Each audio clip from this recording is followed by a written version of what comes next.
Hi everyone, it's Casey Williams. I've been really excited to show you the car I have for you today. Been driving around all week, darting through city traffic, parking at the smallest places, just really thoroughly enjoying driving this car. And then I see the news today and hear that Toyota is getting ready to cancel this car after 2020. It's the Toyota Yaris, and it really is one of my favorite small cars. So let's go have a look at it while we still can. Well, I have to share a little secret about the Yaris before we get started. The Yaris is really a Mazda 2 built in Mexico. They put the Toyota badge on it, changed the grille a little bit, and make it a Toyota. But I don't consider that a bad thing, because I really like Mazdas anyway.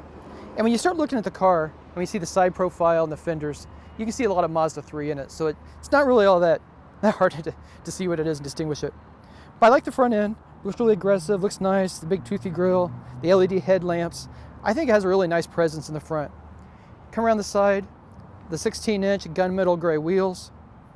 That car has a really nice stance. It looks very sporty. But you can see in the roof line, you can see in the flow of the fenders, regular that Mazda look to it. Looks like the Mazda 6, Mazda 3, and some of the crossovers. But I think it's a very handsome little car. It definitely looks more expensive than the price I'll give you in a few minutes. Come around the back. Again, you see some more of the Mazda influence in it. This is the XLE package, a lot of chrome. The dark wheels are part of the XLE package, the lip spoiler.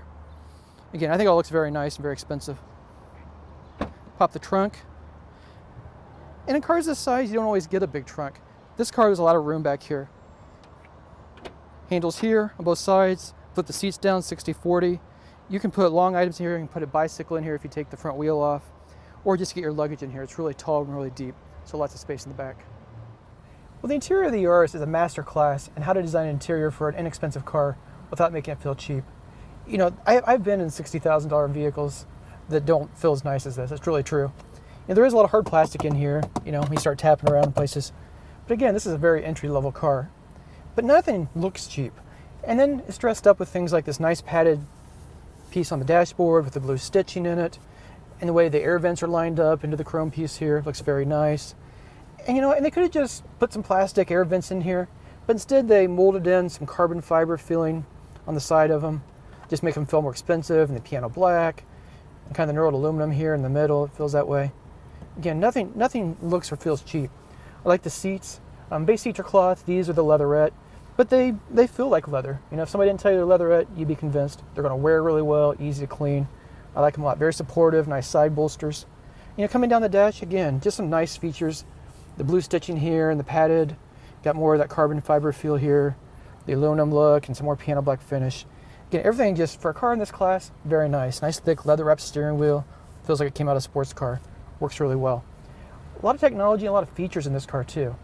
You know, being a Mazda, it has their Joy wheel control system. Down here for the audio, optional navigation, you press the buttons here for that, back, and select. Screen up above.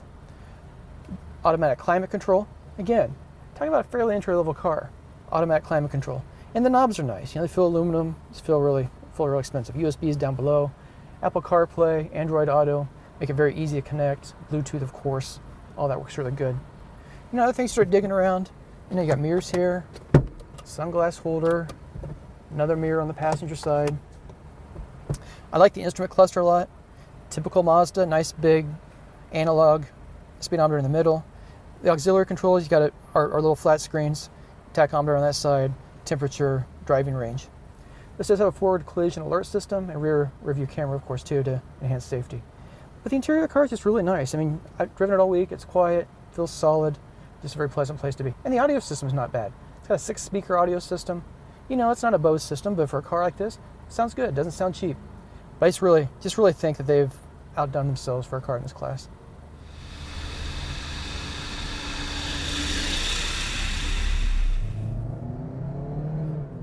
Well, if there's one downside to the Yaris, I wouldn't really call it a downside. It is the engine. So let's make sure we understand this is not a race car, it's not a sports car. But it has enough power for what this car is, and the plus side is fuel economy. So it has a 1.5 liter 4-cylinder engine. It's actually a double overhead cam engine, so it's a very sophisticated engine. It delivers 106 horsepower and 103 pound-feet of torque. You can get a manual transmission in base models. This one actually has a 6-speed automatic. And honestly, in a car like this, I think it works out all right. Certainly driving through city traffic, I had it on the highway running 70, 80 miles per hour. Plenty of power when the engine's revved. Kind of in the middle of the rev range, it feels a little bit dead, But I think you can get used to it. It's got a manual mode, so you can shift it down a gear if you need to get power out of it. I think that works fine. So fuel economy is really the plus side. 32 miles per gallon in the city, 40 miles per gallon on the highway. It's a lightweight, smaller car, good aerodynamics. You get really good gas mileage. So I think all works out really well.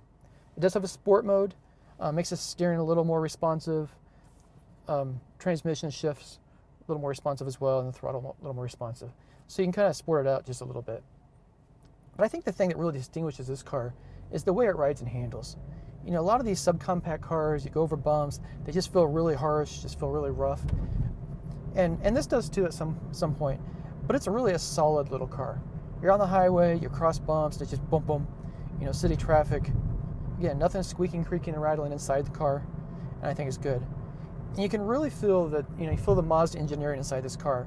We always say that Mazdas all feel like they have a little bit of Miata inside of them. And I think that's true in this car. The steering's tight, you feel like you could take a twisty 2-lane road out in the country and enjoy your drive. There's nothing sophisticated about the suspension, it's just a torsion beam in the rear. It's not a full independent setup, but in a car this size, that's all you really, really need. Put in sport mode, just enjoy the drive, and go out in the country and have fun.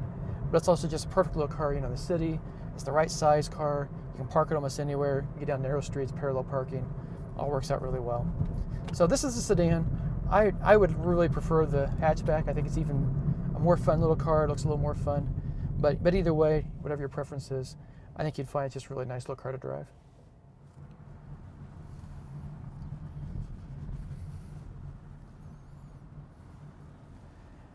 I really am going to miss the Yaris. It's become one of my favorite small cars. And the fact that it's built by Mazda, as far as I'm concerned, just makes it better. It's really a thoroughly enjoyable little car to drive, gets great gas mileage, and looks pretty good too. And I think the interior is just a very nice place to be. But the truth is, they're not selling very many of them right now. People are choosing crossovers, compact crossovers, and subcompact crossovers in every shape and form. And the small car market really has just gone away. So I understand that. But I really still like driving the car. So let's talk about price. And I think this is one of the things that's just really a strong point for this car, given all that you get for it. The base price starts comfortably under $16,000.